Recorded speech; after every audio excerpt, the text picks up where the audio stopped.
Então é o seguinte, né? Recapitulando rapidamente aqui.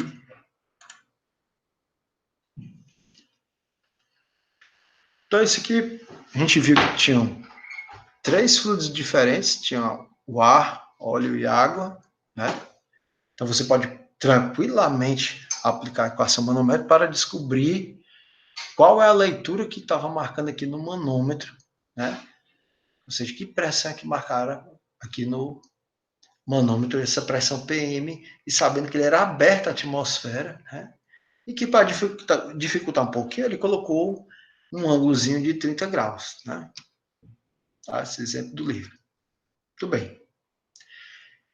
Esses 2 exercícios aqui a seguir, pessoal, são adicionados. Você não tem no livro adotado, que é o do Brunetti. Eu peguei outra literatura, mas que também vai seguir o mesmo princípio, tá?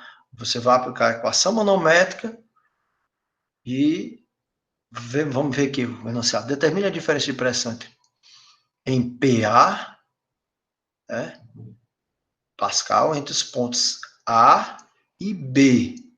Aí ele dá, ó, o gama do ar é 11,8 Newton por metro cúbico. Gama da água, 9.000. Esse 9.700, aqui é ponto, né? 9.790 Newton por metro cúbico. Gama do benzeno, 8.640. E o gama do querosene, 7.885 Newton por metro cúbico. E o gama do mercúrio. Então, vamos aqui de A para B, tá? Então, eu tenho mercúrio, depois tem o benzeno aqui no A, vem aqui, ó, ele muda para o mercúrio, essa parte mais escura, né? Aí vem para o querosene, depois passa para a água e depois passa para o ar. Tá? Então você tem aqui todas essas marcações, ó, D1 200 milímetros, D2 80, D3 400, D4 90 e D5 140. Entrou alguém? Deixa eu liberar aqui para entrar.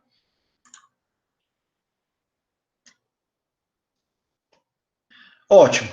Então, para descobrir essa diferença de pressão, né, eu vou simplesmente armar a equação manométrica, tá? Então, o passo 1, a aplicação da equação manométrica. Lembra daquela regrinha lá? Né? Descendo positivo, né? Eu pego o gama e vejo para a leitura, multiplico e é positivo. Então, vai somando. Né? Subindo negativo, eu pego a leitura, né? Multiplico pelo preço específico e vou subindo. E depois vou descendo de novo, né? Vai ser positivo e depois vai subindo de novo, sendo negativo. Então, armando aqui a equação manométrica, eu tenho PA mais gama do benzeno D1, né? Gama do benzeno D1, né? Menos gama do mercúrio D2. É que ele não está fazendo por triste, ele está fazendo direto, ele não está usando aquela regrinha. Né? Então, menos o gama do mercúrio D2, tá? Aí ele vai pegar o gama do querosene e multiplicar D3 menos D2, né? Então, o D3 subindo e o D2 descendo, certo? Mais o gama da água, né? E vai multiplicar a diferença entre D3 menos o D5. Isso tudo aqui vai ser igual a PB. Então, como eu quero saber a diferença, eu vou puxar o PB para o lado esquerdo e jogar essa turma toda para o lado direito, invertendo os sinais todos. Tá? Então, vai ficar, né, todos os gamas multiplicados pelos Ds, ou a diferença dos Ds, né? Como vocês podem ver aqui, certo? Tá. Lembrando que eu acho que é 9.790, né? Que eu coloquei uma vírgula, vou ter que ajeitar no slide. Então, pessoal, ficou, ó. menos 1.728, mais 10.648, mais 2.523,2, menos 545,4, mais 1,02. Essa pequena parcela, se você comparar com os outros valores, é aquela contribuição quase desprezível da coluna de A que ele pediu no enunciado desse exemplo aqui, ó, né, para você desprezar. Aliás, no enunciado não, na resolução. Ó, o peso específico dos gases é pequeno, pode desprezar o efeito da coluna de ar face aos outros efeitos. Né? Tanto que ele nem deu aqui. Então, você vê aqui, o gama do ar é 11,8. Então, quando você colocou para calcular, ficou 1,02. Na prática das práticas, você não pode desprezar nada, né? Que ia ficar aqui 8.897, né, por aí. Então, o resultado, pessoal, dessa diferença de pressão entre A e B dá 8.898,862 Pascal. Vocês estão com a calculadora aí? Para poder conferir.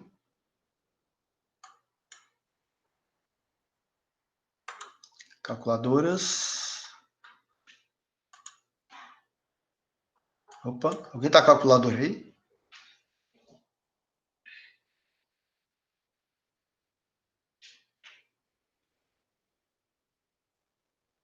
Ou já estão conferindo, não estamos dizendo. Bateu? Ah, a MC está dizendo que bateu, né? Pronto. Beleza.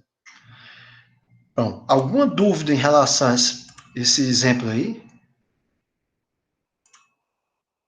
Pode, microfone aberto, chat aberto. Não? Então vamos passar para frente. Então vamos lá. Segundo exemplo, tá? Clicando com. Para a instalação da figura são fornecidos pressão indicada no manômetro de Bourdon, que é a pressão indicada, 2,5 kg/força por centímetro quadrado. E o peso específico do mercúrio é 1,3 × 10⁴ kg/força por metro cúbico. Muito bem. O que é que ele quer? Que você determine a pressão do reservatório 1, essa P1. Aqui, manômetro metálico aqui. Nós vamos calcular, é tranquilo, né? Então, um pouco mais simples do que o anterior, mas tem uma pequena pegadinha aqui, tá? Todo mundo está entendendo a figura? A primeira pergunta que eu faço, né? Então, eu tenho, ó, pressão atmosférica local, está aberto. Aí eu venho, ó, mercúrio, e depois eu tenho um ar, e tenho ar. Muito bem. Jogou esse tipo de problema, pessoal? Equação manométrica, tá?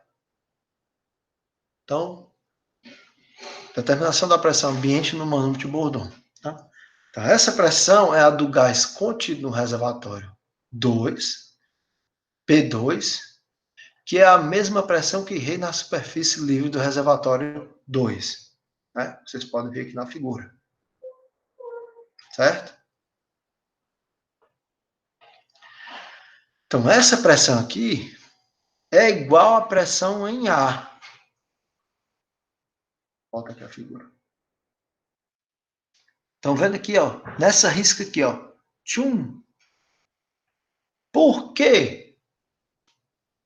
Porque você está no mesmo plano horizontal, né, da superfície livre do mercúrio, no reservatório 2. Tá? Estão lembrados disso aí? Então, é o teorema de Steve, né, que você lembra que qualquer for o nível, né, o fluido sendo homogêneo, né, está no mesmo peso específico, então a pressão é a mesma. Então, eu posso tranquilamente dizer que a pressão que está marcando aqui, que eu vou chamar de P3, vai ser igual à pressão que está marcando aqui, que eu também vou chamar, que eu vou chamar de P4. Certo? Então, pela aplicação direta da lei de Steve em A, né, levando em consideração a coluna de mercúrio de altura H, vocês estão vendo aqui, ó, que ele marcou de 1,5 m, nós vamos ter que P2 vai ser igual a P4, que vai ser gama H, que é o peso específico do mercúrio, vezes a altura que está marcando. Então, a altura aqui, né? Esse P2 que está marcando aqui, vai ser gama H. Certo? Por quê? Porque essa pressão aqui é a mesma que está marcando aqui. Então, vamos ver quanto é que dá. Então, a pressão relativa no ambiente em que está o manômetro de Bourdon será a pressão ambiente. Né? Então, essa pressão ambiente aqui vai ser, que eu vou chamar de P3, certo? Que vai ser gama do mercúrio vezes H. Então, lembrando, pessoal, aqui é a única pegadinha desse problema aqui, né? Se você pegar o vídeo da semana passada, você vai lembrar que a pressão que indica lá no manômetro, naquela pressão local, é a pressão do ambiente que está tomando, a pressão da tomada, menos a pressão do ambiente. Isso aqui vocês vão ver nesse slide aqui, que eu vou voltar para mostrar para vocês.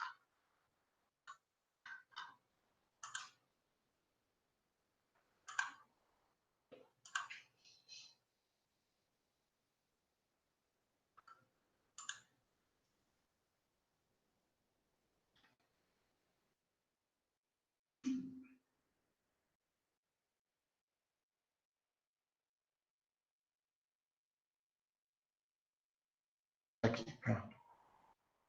Voltar à apresentação.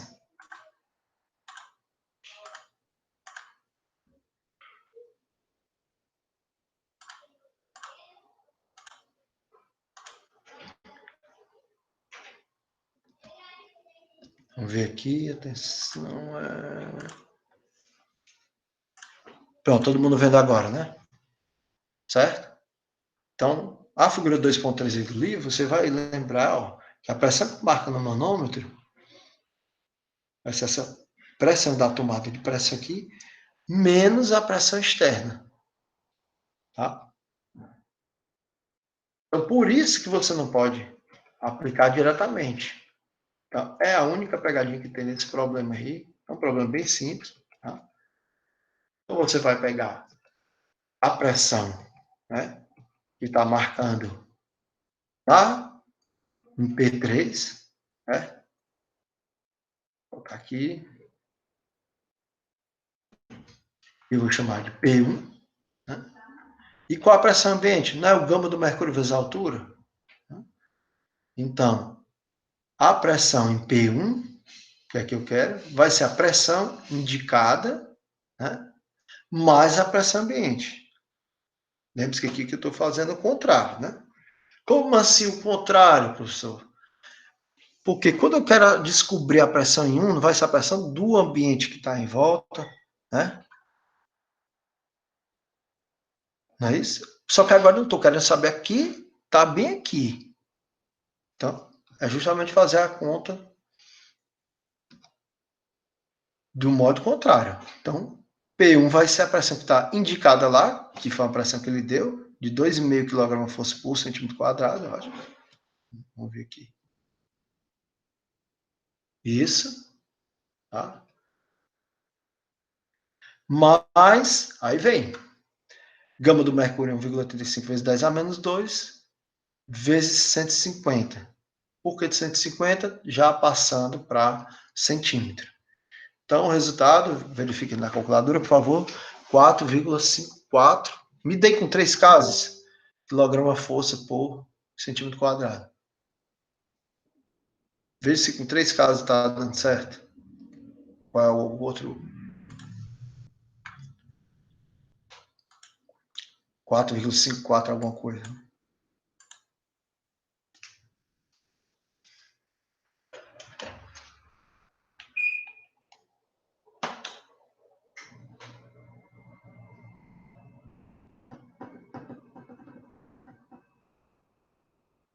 525? Alguém mais?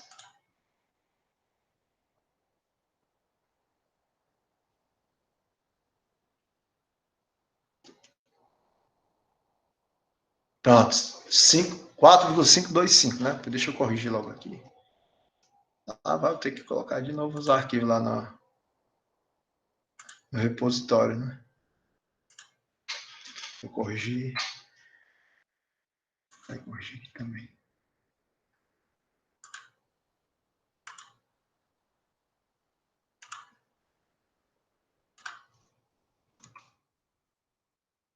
Pronto.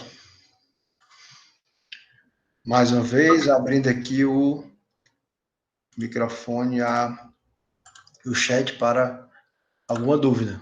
Dúvidas aí, pessoal? Tá tranquilo?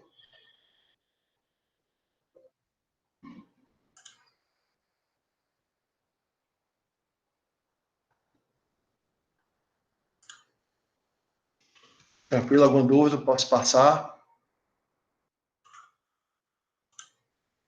Então, quando fazer isso aí? É resolver problema, resolver exercício, tá? Resolver exercício desse tipo aí, aí você vai misturar a equação manométrica com vários outros artifícios que vocês vão ver no decorrer da disciplina, tá? Aí vai complicando cada vez mais. Muito bem. Com essa parte aí, a gente sai, né, a parte mais tranquila da parte de fluidostática e começa a complicar um pouquinho mais. Como vocês gostam, né? Tava muito fácil. Então, nós vamos ver agora, pessoal, a força que age em uma superfície plana submersa. Tá? Estão vendo algumas fotos aí. Né? Então, para uma barragem como essa aqui, segurar a força da água, precisa saber qual é a força que está atuando, né, nessa comporta. Então, vamos ver aqui. Né? Qual a força, né, atuante a superfície plana submersa? Então, vocês imaginem um fluido em repouso. Né? Então, pela própria definição, não posso ter forças tangenciais agindo nele. Todas as forças serão normais à superfície submersa. Por quê? Se tivesse força tangencial, ele não estaria em repouso, então estaria contrariando a hipótese, né? Do jeito que vocês já estão acostumados a saber, né? E se a pressão tiver uma distribuição uniforme sobre a superfície, a força será determinada multiplicando-se a pressão pela área correspondente e o ponto de aplicação será o centro de gravidade da superfície. Bem, a partir desse momento aqui, meus amigos, é que vocês vão entender, né, aquilo que eu sempre falei, que é o quê? Por que essa disciplina ela é totalmente dependente da mecânica que vocês viram, né, da mecânica para engenharia, né, que vocês viram, acho que é no semestre passado. Né? Então, esse é um dos fatores que mostra para vocês que uma coisa vai ser totalmente diferente e isso é só o começo. Tá? Tranquilo? Então, vamos passar aqui. Ó. Então, por que, né, pressão pela área? Porque a gente sabe que é a força que está atuando aqui é a pressão sobre a área. Né? Já entender essa figura aí. Então, nos gases, mesmo quando a superfície ela é vertical, a variação de pressão nessa direção ela é muito pequena. Por quê? Porque nós vimos alguns minutos atrás que o peso específico é um valor baixo. Então, qualquer que seja a posição da superfície, a força que é exercida vai ser produto da pressão pela área. Nos líquidos, que é o que nos interessa, né, para nós, que da engenharia civil, a distribuição de pressão será uniforme somente se a superfície submersa for horizontal, tá? Então, vocês estão vendo aqui, ó, a superfície livre. Estão vendo esses raiozinhos aqui? Né? Significa a superfície livre, tá? Então, eu tenho aqui depois nós vamos já comentar sobre isso, centro de gravidade, tá? Um ponto A, um ponto B, um ponto C, a força sendo aplicada aqui, certo? Daqui a pouco a gente comenta sobre isso.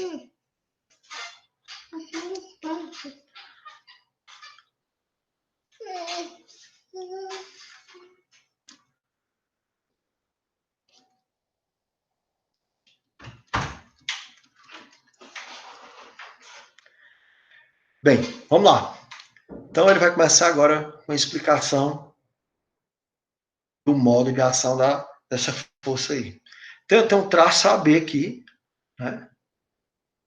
Do plano perpendicular, o plano da figura. Então, a pressão vai variando, né? A pressão efetiva varia desde zero aqui na superfície livre até BC, ó, certo? Então, BC vai ter uma pressão igual a γH, bem aqui no fim da superfície plana, certo? Muito bem. Então, a variação da pressão desde o topo até o fundo do plano tem que ser linear, né? Por quê? Porque lá pelo teorema de Stevens, a gente sabe que a pressão é diretamente proporcional à profundidade. Então, o coeficiente de proporcionalidade é o peso específico do fluido. Então, a equação de primeiro grau vai ser linear. Certo? Então, vamos para frente. Então, seja... Eu acho que eu passei uma a mais. Então, como a pressão varia de ponto para ponto, é óbvio que, nesse caso aqui, não é possível obter a força pela expressão PA. Então, a força resultante de um lado da superfície plana será, portanto, a somatória dos produtos das áreas elementares, aquelas áreas genéricas, pela pressão nelas que está atuando. Então, esse ponto de aplicação dessa força resultante vai localizar-se abaixo do centro de gravidade, sempre deslocado para o lado que tem as maiores pressões. Então, você viu na mecânica, quando você está aplicando uma força à superfície livre, você viu na mecânica, que quando aplica a força, vai aplicar no centro de gravidade. Né? Só que aqui nós estamos com uma força que está submersa em um fluido. Então, quando eu aplico uma força qualquer, ela não vai ser aplicada no centro de gravidade. Né? Ela é deslocada para o lado que tem as maiores pressões. E como o lado que tem as maiores pressões é o lado onde está cada vez mais fundo, então ela aponta para baixo de onde está localizado o centro das pressões, ou o centro de gravidade. Né? Que você vê aqui que é o símbolo CP, a sigla CP.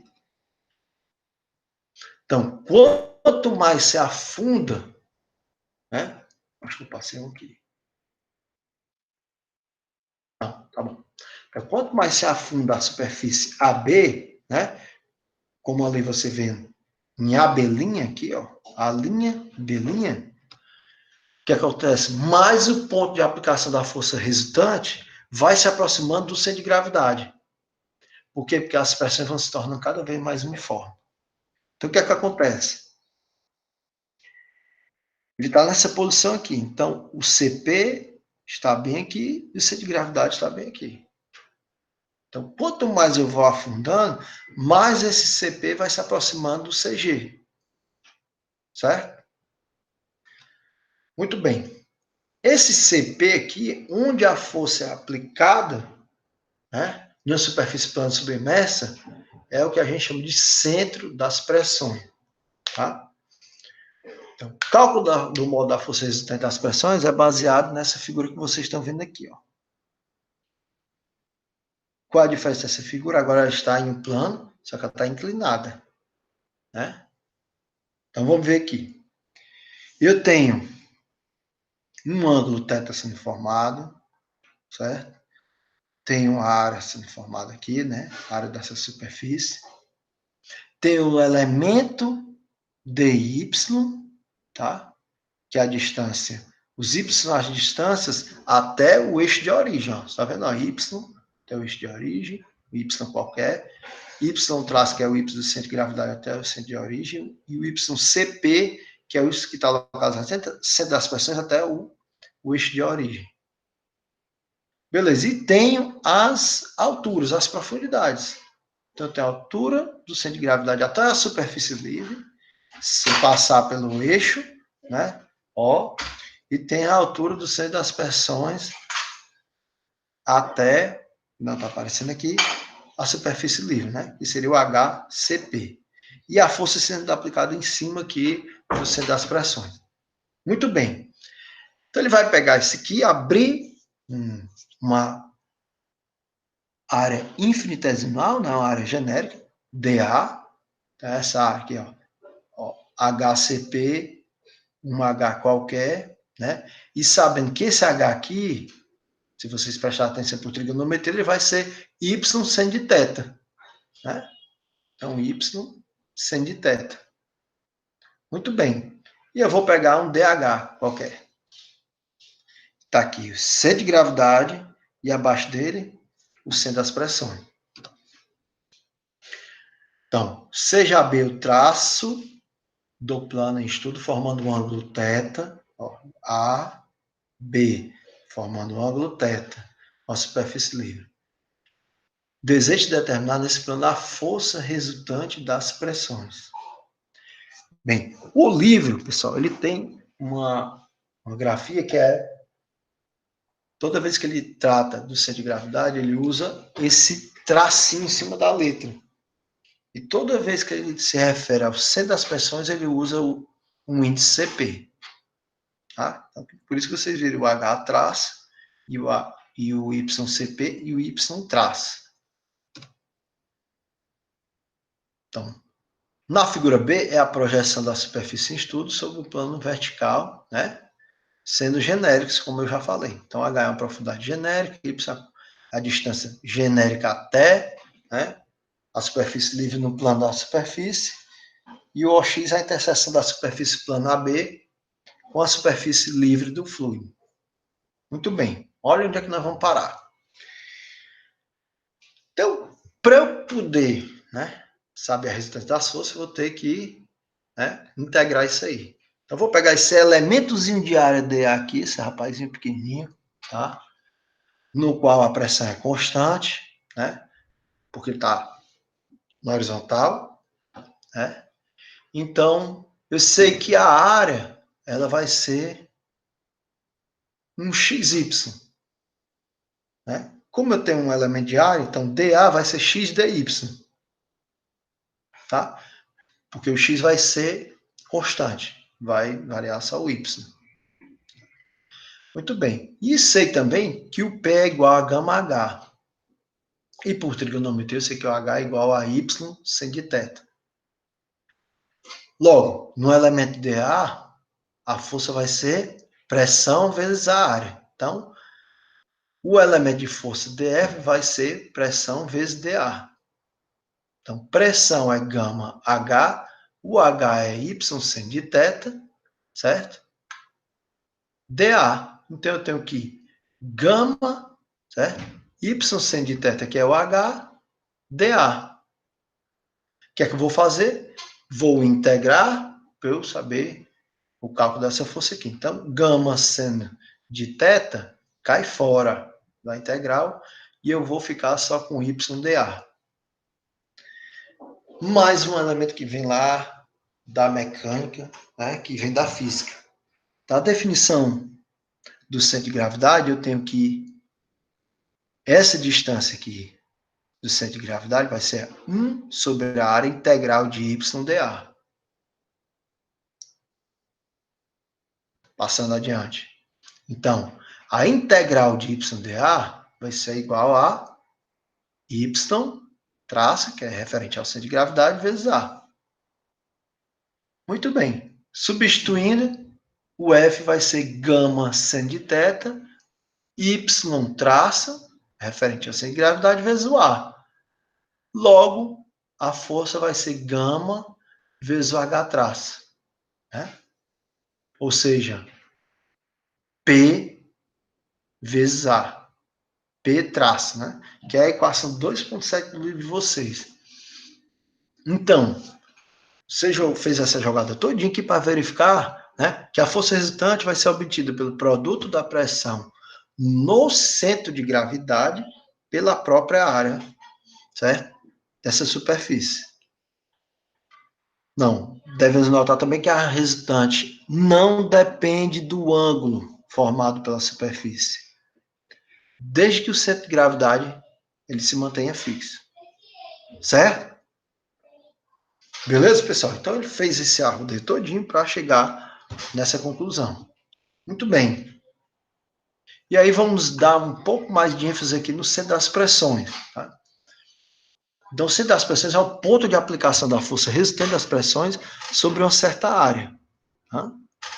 Então, o eixo X da figura, tá, vai ser adotado para o cálculo do momento das forças. Então, mais uma vez, entrando aqui a mecânica, né, que vem totalmente puxado da física. Então, a força elementar na placa vai ser dada por PDA, né, que vai ser igual a gama y sin de θ dA, que vai ser o próprio dF. Então, o momento dado pelo produto da força pela distância, né? Momento, força vezes a distância, ou seja, y dF vai ser gama y ao quadrado, né? Seno de θ dA, essa é a equação 2.8 do livro de vocês. Ora, se a resultante das forças de pressão for F e a distância do ponto de aplicação ao eixo X for YCP, né? Que é o YCP, ó, Y até eixo X aqui, ó. Então, né, integrando a equação 2.8, ó, vou integrar essa equação aqui. O que é que acontece? YCPF vai ser gama sem de θ, sai da integral de y ao quadrado dA. Né? Ou seja, gama sem de θ, olha quem apareceu aqui também, lá da mecânica, momento de inércia. Né? E esse índice zero aqui é o momento de inércia dessa área A em relação àquele eixo X. Então, foi uma das melhores coisas que aconteceu foi quando a mecânica passou a ser uma disciplina obrigatória, né, como pré-requisito para a mecânica dos fluidos. E o próprio nome já está dizendo, né? Então, pessoal, eu vou pegar essa equação 2.9 aqui, tá? Gama sem de θ, momento de inércia da área A, e vou dividir pela equação 2.7. Tá? Vocês estão vendo aqui, ó. Então, eu vou ter gama sem de θ, momento de inércia da área A, gama sem de θ do y em relação ao centro de gravidade vezes A. Né? Corta o seno de θ com o seno de θ, o gama com gama, só sobrou momento de inércia sobre o y em relação ao centro de gravidade multiplicado pela área. Então, mais uma vez comprovado que ele não depende do ângulo formado. Muito bem. Então, a distância do centro das pressões ao eixo de interseção da superfície imersa com a superfície livre do fluido é obtida dividindo-se o momento de inércia da área A em relação ao mesmo eixo pelo produto da distância do centro de gravidade pela área da superfície imersa. Lembrando que uma das propriedades do momento de inércia é que o momento de inércia da área vai ser o momento de inércia do centro de gravidade mais o y referente ao centro de gravidade ao quadrado vezes o A. Tirar de onde? Também lá da mecânica. Então, o ICG é o momento de inércia calculado em relação ao eixo que passa pelo centro de gravidade dessa superfície de área A. Então, eu vou pegar a equação 2.10 e vou reescrevê-la, tá? Dizendo que o YCP, tá? Como vocês podem ver aqui, ó, vai ser igual ao y traço, ou seja, o y é referente ao centro de gravidade, mais o momento de inércia, né, que passa pelo centro de gravidade da superfície de área A, dividido por o y traço, referente ao centro de gravidade, que multiplica a área, que é a equação 2.11, que é uma das equações. Quando eu estou dando aula presencial, eu ponho essa equação bem grande e faço um risco nela. Tá? Por quê? Porque ela é importantíssima para esse capítulo aqui. Capite? Então, pessoal, pausa para perguntar aqui a vocês como está até agora. Tudo tranquilo? Né? Alguma dúvida?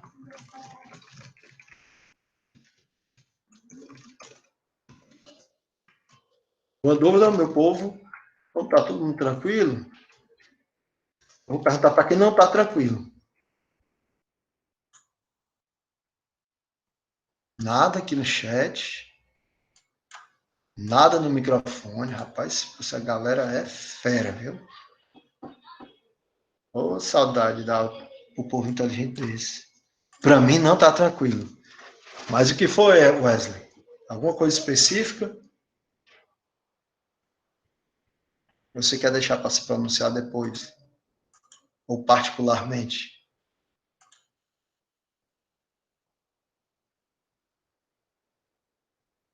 Pode digitar aí.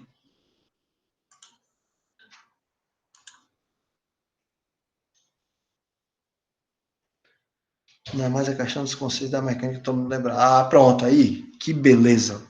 Vamos aproveitar esse período aí para a gente dar uma relembrada nos conceitos da mecânica, né? É uma boa. Foi até bom você ter tocado nisso para voltar lá aos conceitos da mecânica. Mais alguém quer se manifestar? Fale agora o cálice para tudo sempre. O difícil é não confundir o B e o H. Então, pessoal, tem que ter essa percepção para não confundir o Y, né? O Y é essa distância dele até o eixo de interseção. E o H na própria profundidade, certo? Tem que ter um pouco de percepção nisso aí. Então, como ninguém mais se manifestou, eu vou voltar para a apresentação. Alguém mais? Dou-lhe uma, dou-lhe duas, dou-lhe três. Ó, o cálculo do momento de inércia pode ser feito por aquelas formas, tá? Exatamente, nós vamos já chegar lá. Nós vamos já chegar lá. É isso que eu vou mostrar aqui a seguir para vocês, viu, MC? Nossa locutora oficial. Então, daquela expressão 2.11, importantíssima, nós vamos concluir imediatamente que o centro das pressões localiza abaixo do centro de gravidade, né?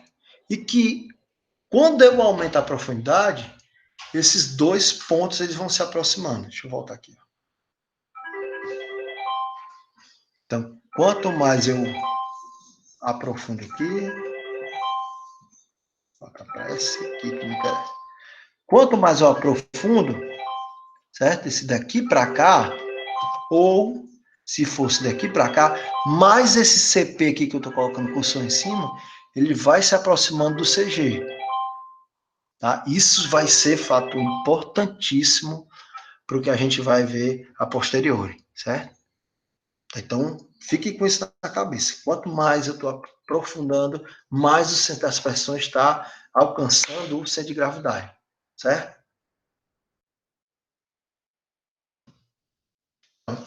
Voltando. Então, a posição do centro das pressões em relação ao eixo Y será dado pela expressão XCPF igual ao integral de XPDA. Né? Então, pelas figuras simétricas, tá? O centro das pressões ele vai estar sempre localizado sobre o eixo da simetria, se este for perpendicular ao eixo OX. Tá? Vamos lá. Então, se eu pegar aqui, né, a força exercida por um líquido sobre uma placa plana. Então, pessoal, muito comum problemas desse tipo, porque são problemas que você vai usar realmente na engenharia. Ou seja, eu tenho um fluido aqui líquido que está aplicando uma força F em cima da comporta. Esse traço preto todo é uma comporta. E você vai dimensionar a comporta dessa, você tem que saber até que ponto aquela comporta vai sustentar aquela força que está sendo atuada nela. Vocês estão conseguindo perceber aí a importância, certo? Dentro da prática. Então, vamos pegar. A expressão aqui é F, tá vendo? Não. Vai ser esse Roger HCGA. É isso mesmo, né? O que é o Roger? É o gama, né? Então, o HCG é a profundidade do centro de gravidade, né? HCP, profundidade do centro das pressões, e a área da placa plana. Então, vocês podem notar, pessoal, que eu peguei até de outra literatura, que essa equação que eu estou passando o curso aqui em cima, ela é a mesma da 2.11, só que em vez de você ter o traço, você tem YCG. Mas aí vem, ó. Se eu quiser saber daqui para cá, eu tenho que saber o ângulo. Né? Eu quero saber a profundidade aqui, os Hs, eu tenho que saber esse ângulo. Então, se eu quiser calcular diretamente, eu vou saber que HCP vai ser igual a HCG mais o momento de inércia de gravidade sobre a distância ao centro de gravidade vezes a área vezes seno ao quadrado de alfa. Tá? O θ, né? Está aqui como θ. Tá? Fazendo direto. Ou então você faz por trigonometria. Então, meu povo, olha aqui, ó, o HCP, ó, bem no ponto de aplicação dos centros das pressões. Certo? Aí lá vai, ó, o YCP, eu venho até o eixo AX aqui, ó. Tá? Até o eixo AX. No centro de gravidade, eu vou até ele tocar aqui no eixo AX. Né? E aqui o ângulo teto-alfa que ele forma. Beleza? E aí, como a MC falou, esses momentos de inércia das geometrias, eles são todos tabelados. Inclusive, nas avaliações, eu dou essas tabelas tudinho. Porque eu já disse para vocês, o objetivo de vocês não é estar tá decorando fórmula, não. É aprender. Inclusive, acabei de ver uma coisa aqui, ó. Como esse tinha um errinho, né? Aqui é 36. Tá? Então, quando vai na avaliação, pessoal, eu coloco todas essas formas do momento de inércia. Tá?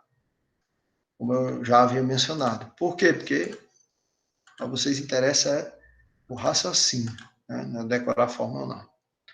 Então, vocês veem aqui, ó, a figura, retângulo, vai se usar muito retângulo, triângulo, trapézio já é muito mais raro, círculo, aparece às vezes outro, semicírculo, elipse, né?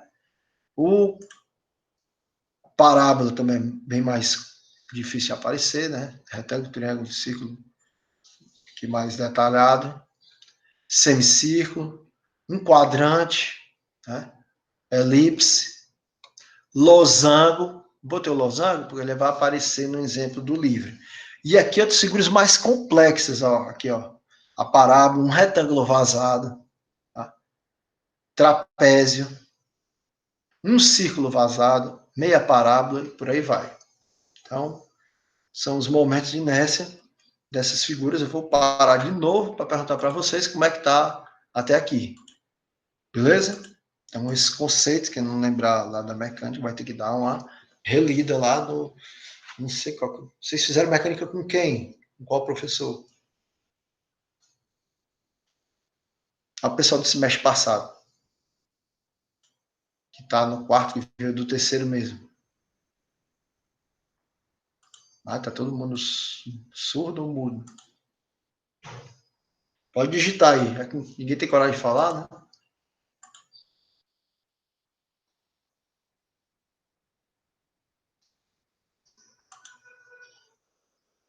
Fala, meu Deus. fiquei preso aqui no vácuo, ninguém respondeu. Então, pegue o livro de vocês de mecânica e vão dar uma estudadazinha, né, nesses conceitos aí, tá? Então, vamos voltar aqui. Então, pessoal, temos também, se uma força for exercida por um líquido sobre a placa curva. Tá? Aí eu vou ter duas forças projetadas, né? Uma na horizontal e outra na vertical. Para isso, nós vamos, até no exercício posterior, resolver bem parecido com isso. Tá? É porque o chat está lá em cima. Rapaz, que mancada minha. É porque toda vez que eu volto para cá, o chat vai ver Juscelino. Ah, tá bom. O cálculo do momento de Ness pode ser verificado. Beleza. Então, pega a nota de aula dele e vai, né, dando uma revisada. Então, pessoal, vamos poder calcular esse aqui modo real e imaginário. Nós vamos fazer uns exercícios pelo esse modo imaginário aqui, tá? Em cima de uma placa curva, certo? Beleza. Exemplo do livro, tá? Aí colocou assim, ó. Na placa retangular da figura, na verdade, quem era para estar lendo isso aqui era a Maria Clara, mas não vamos perder tempo, não. Eu vou emendar aqui. Tá? Então, vamos lá. Na placa retangular da figura, que tem uma largura de 2 metros, né? Que é a largura de 2 metros. Determinar a força devida à água em uma das faces e o ponto de aplicação. Ele dá o gama, que é 10.000 newton por metro cúbico. Muito bem. Então, pessoal, está aqui a placa, ó, né? E qual é a força devida à água em uma das faces e onde é que está o ponto de aplicação dela? Está aqui a força e está aqui o CP, mas qual é o valor do YCP? É isso que ele quer saber. Ela está fazendo um ângulo aqui de 30 graus. Daqui para cá vale 1 metro. Né? Essa placa está em 5 metros aqui de comprimento e 2 metros de largura. E aqui, pessoal, você está vendo essas figuras ali, são meio assim, engraçado, né? Então você está vendo ela aqui, em corte, e aqui você está vendo a projeção dela. Né? Então ela tem uma projeção de 5 metros de comprimento aqui por 2 de largura. Está aqui o centro de gravidade, mesmo no meio, e o centro das pressões só puxando aqui a extensão do centro das pressões. Então, a distância do centro de gravidade ao eixo de origem, o OX, e a distância das pressões ao OX também. Então, você tem a distância, a profundidade do centro de gravidade de superfície livre e também, que não aparece aqui mais, a profundidade do centro das pressões. Certo? Entendido a figura aí? O chat está lá mais em cima, não. Estou vendo o chat aqui embaixo. Pronto. Wesley respondeu. Né? Entendi. Então, o seguinte. Só a aplicação dessas fórmulas. Né? Então, a pressão lá no centro de gravidade, né, devido ao líquido, vai ser, lembre, a profundidade. Aqui, ó. Que pressão que está marcando aqui? Tá? Profundidade H traça, tá? Que se refere ao centro de gravidade, vezes o peso específico, que é 10.000. Só que eu não tenho essa distância aqui, ó. Não tenho. Mas eu tenho um ângulo e tenho essa distância aqui. Então, meu povo, essa distância vai ser 1 mais 2,5 seno de 30. Né? Por que 2,5? O centro de gravidade não está na metade aqui do comprimento da placa. Né? Então, o 1 mais os 2,5 vezes o 130. Tá? Então, vai ser 10.000 vezes 2.130. Calculei, ver se está tudo certinho. Esse exemplo aí é o do livro.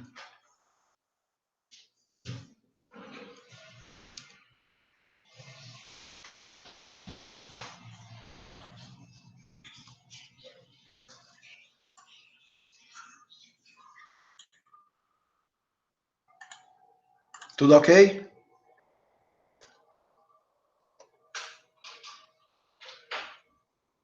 Sim, né? A Aline colocou aqui sim. Então, vamos lá. Vamos voltar aqui. Beleza, MC sim. Então vamos lá. Tranquilo. Então você viu que vai dar 22.500 Newton por metro quadrado. Então a força vai ser essa pressão que a gente acabou de calcular aqui, 22.500, multiplicado pela área da placa. Né? Então a força vai ser 22.000, força de pressão, 500 vezes a área, que é 5 vezes 2, que dá 225.000 newtons. Muito bem. Tranquilo. Vamos relembrar a equação 2.11, que ela diz que a YCP é igual a Y traço mais momento de inércia que passa pelo centro de gravidade dividido por Y traço vezes a área. Bem, para eu calcular momento de inércia centro de gravidade, eu vou ter que lembrar, e eu posso voltar até para as figuras, ó, e o retângulo é P vezes H ao cubo dividido por 12. Então, até colocou aqui, vocês devem ter visto isso em cálculo, né? Se calcular o momento de inércia fazendo a integral, né? Nós não vamos perder tempo com isso aqui, nem é o escopo da disciplina. Então, B vezes L ao cubo dividido por 12. Né? Então, essa expressão refere-se a um eixo que passa pelo centro de gravidade, é a mesma para qualquer retângulo que tenha dos lados paralelos ao eixo X. Então, vamos substituir aqui, ó.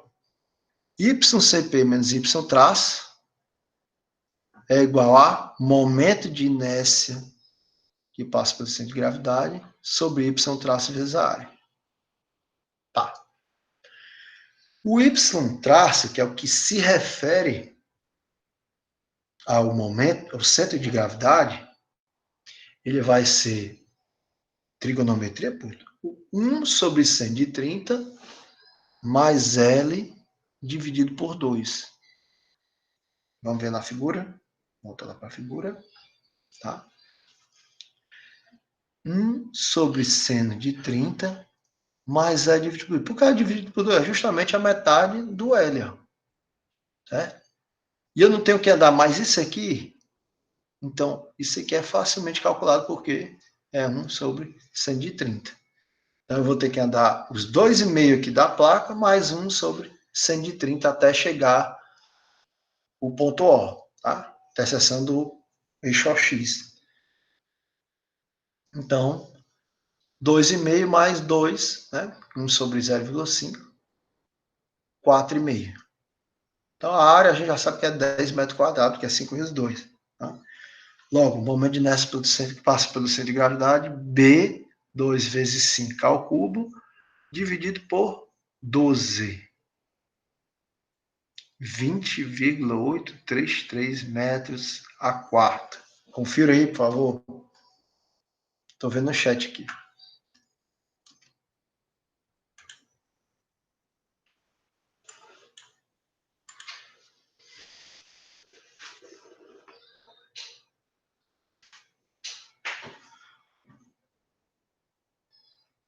Conferido?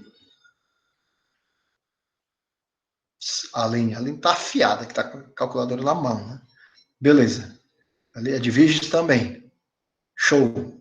Então tá aí, pessoal. Até aqui foi feito nada. Então eu estou pegando aqui, ó, e vou jogar. Que o YCP vai ser 20,833 dividido por 4,5, que é o Y traço, vezes o 10, que é a área, né? Mais 4,5, que é do Y traço. Então, ele vai ser 0,463 mais 4,5, que dá 4,963. Confira aí. Voltando para o chat.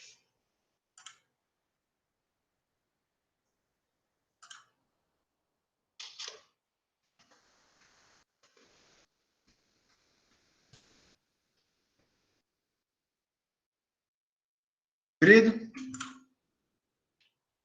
Deu mesmo. Tá certo, né, Aline? Pronto. Então, pessoal, a força calculada aqui é devido somente ao líquido em que a superfície está submersa, tá? Então, quais são as respostas, né? A força devida à água em das fases, facilmente contar, 225 mil newtons.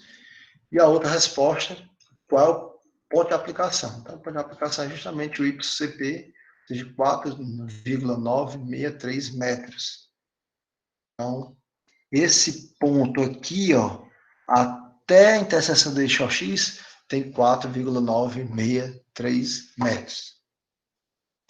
Beleza? Então, isso aqui é importantíssimo que vem a seguir. Ó. Você calcular essa força somente devido ao líquido em que a superfície está submersa. Mas, normalmente, a gente deveria considerar também a pressão acima da superfície livre do líquido.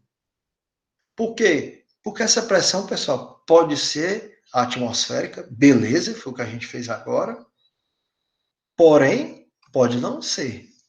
Né? Então, nesse caso que não seja a pressão atmosférica, né? Então você tem aqui, ó, uma pressão P traço aqui, e seria dado por essa pressão que está agindo aqui nessa superfície, mais o γH. Né? Então, nos exercícios em geral, essa pressão P0 aqui age em ambos os lados da placa, não precisando ser levado em consideração. Em um caso geral, e pode se levar em conta a pressão P0, utilizando todas as mesmas expressões deduzidas, substituindo por um acréscimo do líquido em estudo igual à carga de pressão. Então, a altura do líquido, em vez de CH, passaria a ser H'. Gostaram do cacófato? Então, o H' vai ser o H mais um P0 sobre gama. Por quê? Porque nós não estamos lidando com uma superfície livre que estivesse sujeita à pressão atmosférica. Então, não posso simplesmente dizer que a pressão efetiva lá em cima é zero e calcular só o γH. Então, eu vou ter que calcular aqui uma altura que me desse como se fosse uma altura fictícia, certo? Para poder resolver isso aqui. Entendido? Que é justamente o exemplo aqui da figura do... Não tem o nome da figura. Esse exemplo aqui do livro. Então, determinar a força R que deverá ser aplicada no ponto A da comporta da figura para que permaneça em equilíbrio, sabendo que ela pode girar em torno do ponto O. Aí ele dá que a pressão aqui, pessoal, ó, vocês estão vendo? Então você está num ponto confinado, está aqui a superfície do líquido, mas eu não tenho pressão atmosférica aqui, ó. E eu também não tenho pressão atmosférica aqui. Tá? Ele dá que pressão está marcando aqui e o peso específico desse fluido. Que pressão está marcando aqui e o peso específico desse outro fluido. 1 e 2. Tá?